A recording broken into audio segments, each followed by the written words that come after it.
Everybody.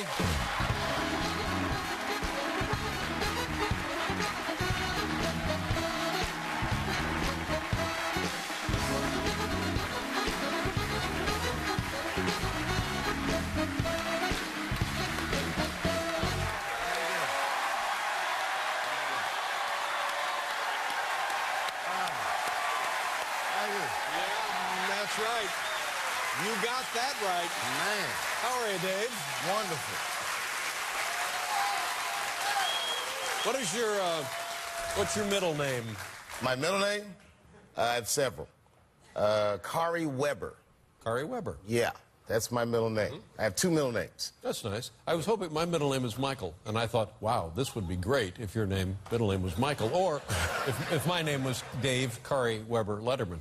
This is the weirdest start to an interview ever, by the way.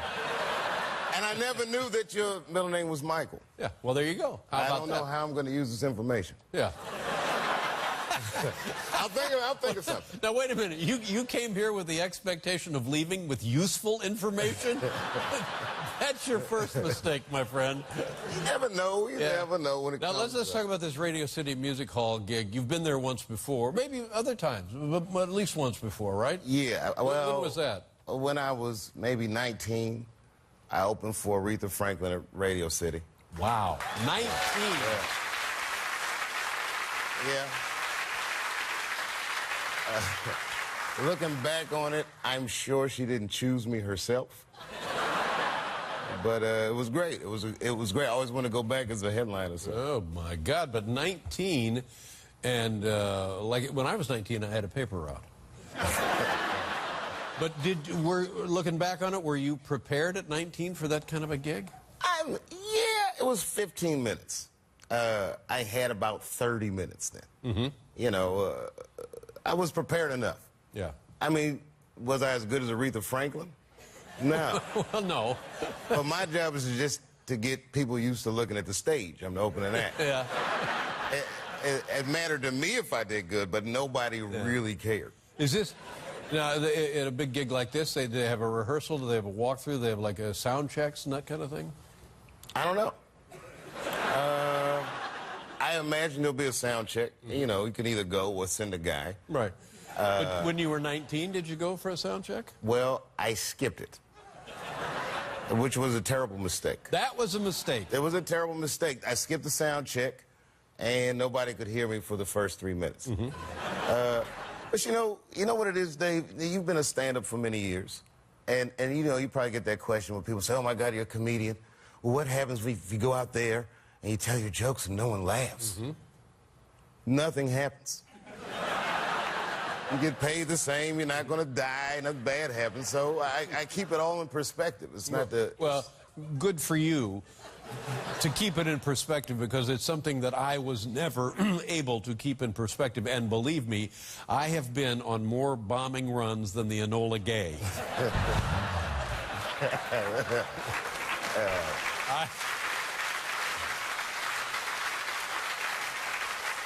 But I'm of the belief that the best comedians bomb hard. When they bomb hard. You take chances. Sometimes you fall flat, sometimes you do great. Mm-hmm. I think that's my favorite comedians did that. Now, in having this discussion not so very long ago with Jerry Seinfeld, he said that when he's in a situation where he senses that things are not going his way is when all he does is rely on the material.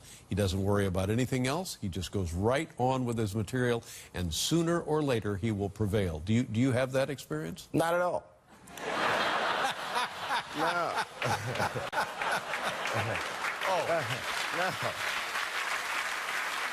We'll be right back with Dave Chappelle, ladies and gentlemen. Chappelle, Radio City Music Hall. We haven't seen you in 10 years. And tell us what you've done. I believe this is correct. Since the last time I saw you, you now have 2 additional kids. Is that correct? Yeah, I'm a baby-making machine, Dave.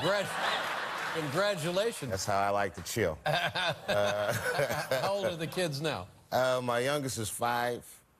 She has a brother that's 11 and a brother that's 13. 11 and 13. Tell me about 11 and 13. What is that? Is that good? Is it trouble? Can you smell trouble from here? What are we looking at? Yeah, you know, you see yourself in your kids. Yeah. So the boys, I know what they're up to. Like when my son's like, I'm going to my room. I'm like, yeah, I bet you are. I know what you're gonna do up there. But maybe it's not as bad as when I was. I don't know what he's doing up there, you know. But you have a hunch. I have a hunch. I got my suspicions. And the little girl, how's she doing? She's actually backstage. That's nice. She's couldn't find a sitter. Yeah. It's 4 in the afternoon. It's a little hard, you know. I think that the part of me that's a comedian is reflected the most in her. Really? Yeah, whatever that thing is that makes a guy funny or want that kind of attention, she's got that more than her brothers. They all have it, but she's the next Jedi. Not knowing anything about this, that's a good thing for a little girl, right? A little girl, this is a nice thing, right? So far, yeah. You know how it is. It starts out cute, and then by the time you're a teenager, it gets a little, you know, it can be wild. I don't know what she's going to say. Yeah.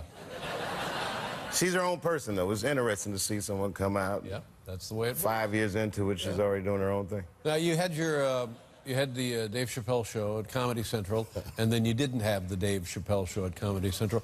And in comedy, the reason most people have a show and then don't have a show is because they say, well, we don't want you to have a show anymore. But that wasn't the case here. The case here was I guess you said, I don't want your show anymore, and you took a hike. It's worse than that. It's worse. Yeah. Well, now, are you tired of talking about it? It's 10 years, of course you're tired of talking about it. I don't talk about it. It's like, you know, listen, here it is. Technically, I never quit. I'm 7 years late for work.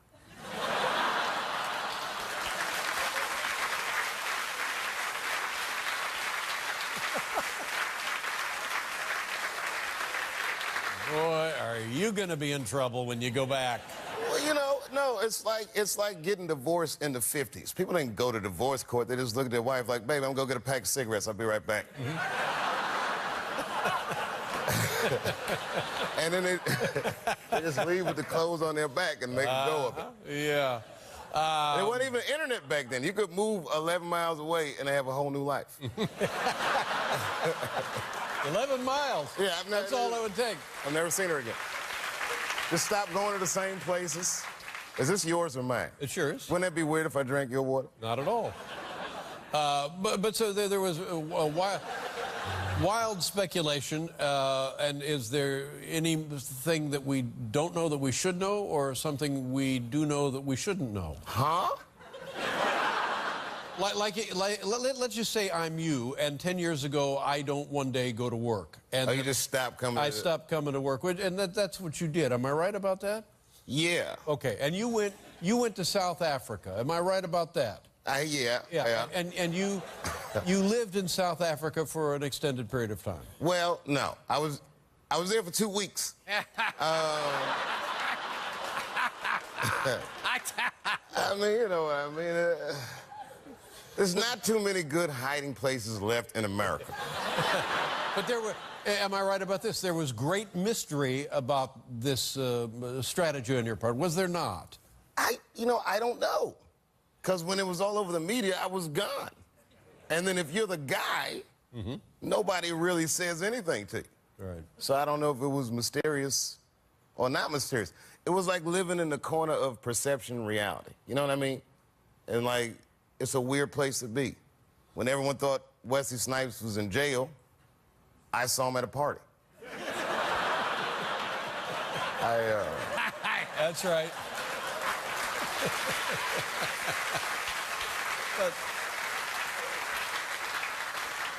But here's what I remember about it. Comedy Central, your former, that's where the show was. The show had been on the air 2 years, maybe 3 years? 2 years. We were shooting our third season. And there's a negotiation, a renegotiation, and they said, here, we're going to guarantee you an enormous sum of money to continue doing the show because it's so successful. And then, apparently you agreed to it, and then where did he go? The show stopped and never came back. And like you said, 7 years later, you're just late for work. So a decision was made. You made a decision. Oh, yeah. I made a series of decisions. Do you regret saying, I don't want this enormous sum of money? Well, okay, look, Dave. It's very hard to go through something like this because no one's really done it before. So there's not too many people that don't think I'm crazy, right? So I look at it like this. I'm at a restaurant with my wife. It's a nice restaurant. We're eating dinner. I look across the room. I say, you see this guy over here across the room? He has $100 million. And we're eating the same entree. So, okay, fine. I don't have $50 million or whatever it was. But say I have $10 million in the bank. The difference in lifestyle is minuscule. The only difference between having $10 million and $50 million is an astounding $40 million.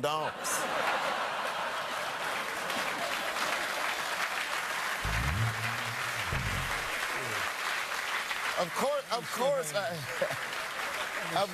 I would like to have that money.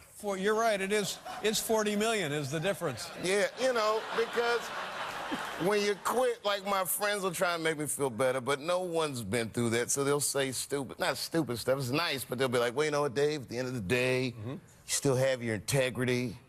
Yeah, that's great. I'll go home and make the kids some integrity sandwiches. It makes no sense at all.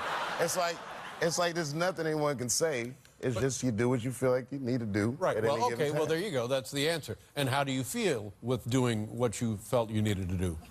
The very complicated answer. Because I've felt a variety of ways in the last 10 years. You know, whenever there's something that I'd like to have, that I could have afforded, that I can't now afford, well, then I'm upset about it. But then when I see a guy going to a job that's time-consuming and he doesn't have the free time to do the things that I get to do, then I'd feel good about it. But overall, in your heart, in everyone's heart, we know money is not the answer or the solution. Money is the fuel for choices. Money gives me choices. So that's not nothing. It's something. I can choose when I want my kids to go to school.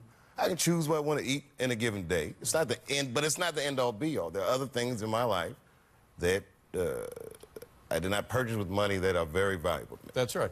And let's just say you had the $40 million. Who's to say you would be a happier or better person? I think I might be a happier person.